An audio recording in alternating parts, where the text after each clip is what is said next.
Tere tulemast Meesteleht testibi rubriiki. Meil on täna testimiseks Maserati Gran Turismo Trofeo aastast 2023. Oleme pannud siin Corsa režiimi ja see asi käib väga hullu moodi edasi. Trofeo tähistab siis 404 kilovatti võimsamat mudeliversiooni sellest. Autol on nelikvedu, mis tasub kindlasti ära mainimist, on siis see, et auto hinnaklass jääb veerandi miljoni ja 200 000 vahele. Ja täna vaatame siis 3 asja, mis meeldivad, 3 asja, mis võib-olla nii väga ei meeldi ja kellele antud auto võiks sobida. Toob auto siia halli Eesti kliimasse, Itaalia päikese, selle sinna klassis ilusti välja. Teeme selle selgeks, hüppame rooli ja stardime siit.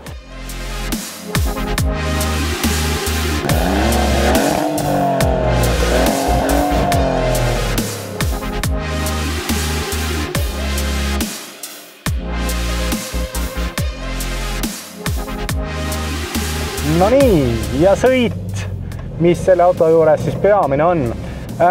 Alustan sellest, et sai see auto juba päev varem võetud ja mõned kilomeetrid siin teda juba ka maanteel natukene suurematel lubatud kiirustel siis proovitud. Ja tegelikult maantee on see koht, kus ta päriselt ellu ärkab. Aga mis nüüd on erinev eelmisest generatsioonist, on siis see, et ta on tõesti mugav kasutada ka linnakiirustel, sellepärast et eelmine generatsioon V8 oli küll tore, aga ta väsitas tegelikult, see sõidukogemus väsitas ära. Kui sa sõidad 3 tundi näiteks linnas mingi pikem otsa ära, siis tegelikult ütleme nii, et autot vahetada oli täitsa mõnus kogemus eelmise generatsiooniga. Aga see auto häälestab ennast vastavalt nendele sõidu nii-öelda mudelitele siis ümber, eks ole, et mis seadesse ma ta panen, on ta siis sport, GT, komfort või siis kõige sportlikum neist on siis Corsa, mida siis saab kasutada. Mulle isiklikult sõidu poolest on kõige mugavam sport, sellepärast et siin on need pöörderaadiused ja samal ajal see vedrustus kõige sellisem juhile orienteeritum ja samas mitte liiga brutaalne. Täna väljas sajab nii, et 4 vedu küll hoiata maas, aga kõike 404 kilovatti kindlasti me siin praegu maha ei ürita saada. No nii, vaatame, kuidas see sõidupool siin linnast natuke väljas on. See on päris hea, mida ta spordis teeb. See tsiviliseeritud vaikne sõit, mida sa linnas saad nautida linnast väljas või mõne kiirema tee peal. Praegu me siin 80 kiirendame, sest et 70-10% eksimisruumi ja üle 3 kilomeetri me kunagi ei eksi ka kiirusega, aga see oli juriidiline täpsustus. Aga see sõidupool on nagu öö ja päev sellest, mis ta on sul linnarežiimis, komfortis. Sa oled tasakesti veered, vaikses, mugavas, ilusas salongis ja spordis ärkab täiesti teine auto siit üles. See reaktsiooni aeg, mis ta nagu ise teeb, kui sa pedaali kasutad.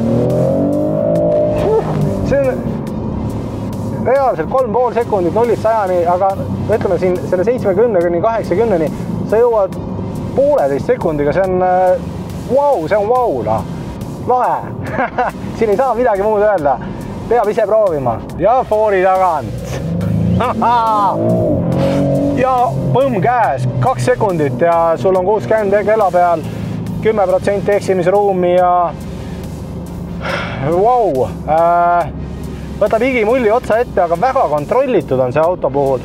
Ta hoiab end väga hästi tee peal, väga hästi otse ja kui sa roolis millegi kõrvalisega ei tegele, ta tegelikult on väga hea auto, mida just nendes kiiremates režiimides juhtida, mitte aeglasemates mitte, aga enamuse autode puhul ta ei muutu kiirema sõidu puhul sulle paremini juhitavaks, aga siin on see, et ta reguleerib end sulle paremini kätte, nii et väga-väga kihvt. 3 huvitavat fakti ka antud auto kohta. Esiteks, väga mugavalt saab siit alumise ekraani pealt reguleerida seda, kas sa nüüd, kui sa tahad näiteks ületada lamavat politseinikut, et kuidas siis auto nokk üles tõsta ja uuesti alla lasta, nii et see käib väga mõnusalt. Teine asi, 3,5 sekundit 0-100-ni on selle kiirema Trofeo kiirendusaeg 4-veolisena ja see on täiesti super autode mõõduklass juba praktiliselt. Ja kolmandaks, see sõitjate ruum enda mugavusega linnakiirustel on ütleme nii, et täiesti nagu luksusklassi autos istuks, võib olla natukene jäigem vedrustus ja see mootori heli kohati annab nagu välja selle, et sa ei ole nüüd päris luksussedaanis, aga see kogemus on selline luksuslik ja mõnus ja tsiviliseeritud. Ja praegu sõidu poolest meil on 80 kilomeetrit tunnis kiirus, 10% umbes valetab, 70 alas siin ja jällegi väga selline muretu sõit, rool hoiab end lihtsalt, ütleme nii, et pikama sõiduks. Ma arvan, et paremat autot on väheseid, mille seast üldse valida.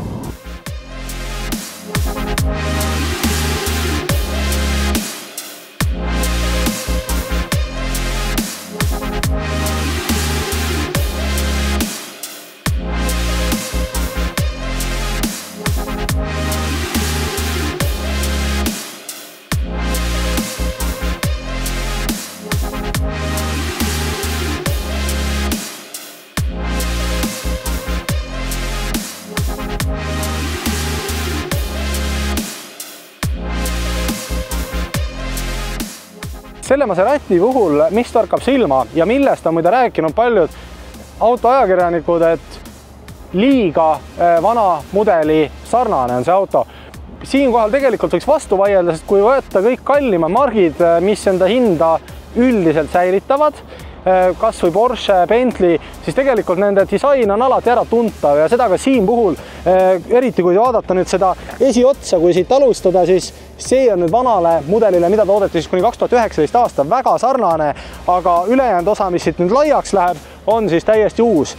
Ja kui me nüüd vaatame siia mootoriruumi, siis mootoriruumis huvitav asjana on see mootor nii taha nihutatud, just kaalujaotuse tarvis. See nagu tekitab selle kaalujaotuse siis sellisena, et see auto paremini teel püsiks, 404 kilovatiga. Nii, antud auto puhul huvitav muide elektriliselt avatav pagasiruum, kui paneme niisuguse klassikalise spordikoti siia sisse, siis tegelikult näeme, et see on päris sügav tegelikult, et siia 2 reisikohvrit, mis siis nii-öelda võtta salongi kaasa, salongi reisikohvrit, mahuksid tegelikult ilusti veel ära ja elektriliselt ka luuk liigub, nii et selles suhtes sportlikute autode puhul niisugune väga huvitav lisa. Ja tagumine istmerida siis siin Maseratis, jah, kui ma lasen esimese istme enda sõiduasendisse, siis jalgade ruumi mulle siia paraku väga palju ei jää.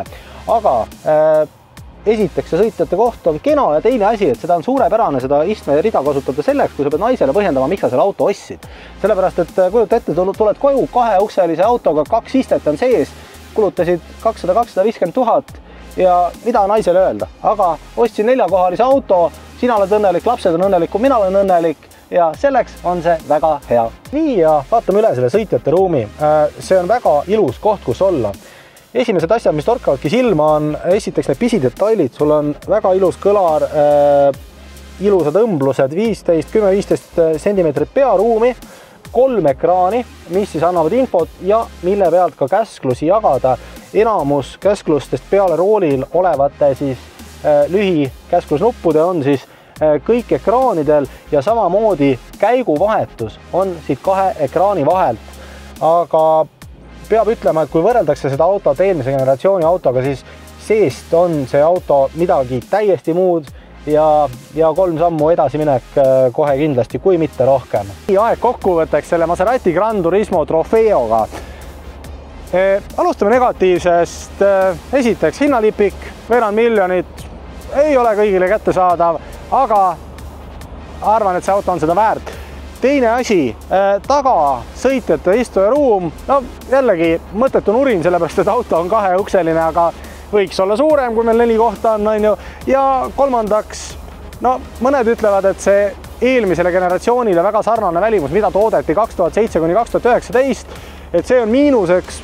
Minu arvates see ei ole miinus, tore, et ta on teatud mõttes enda selle klassikalise looki säilitanud, aga see on puhtalt maitse asi. Aga vaatame nüüd parem 3 plussi.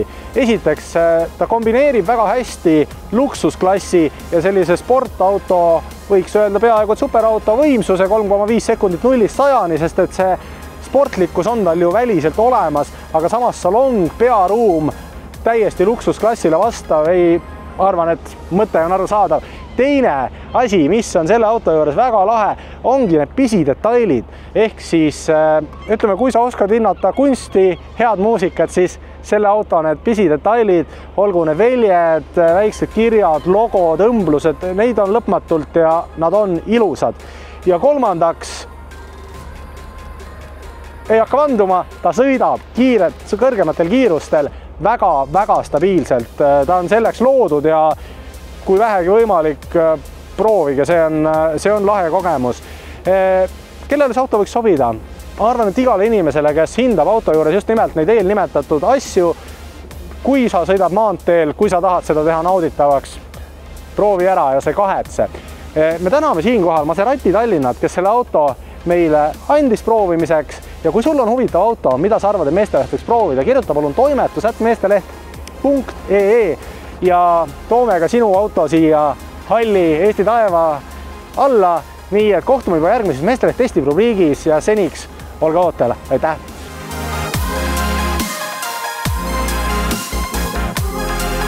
Nii ja huvitav asi siin pagasis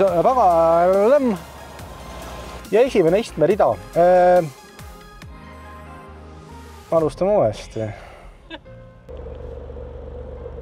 Ta vist ei toimi võtmes, kui käib.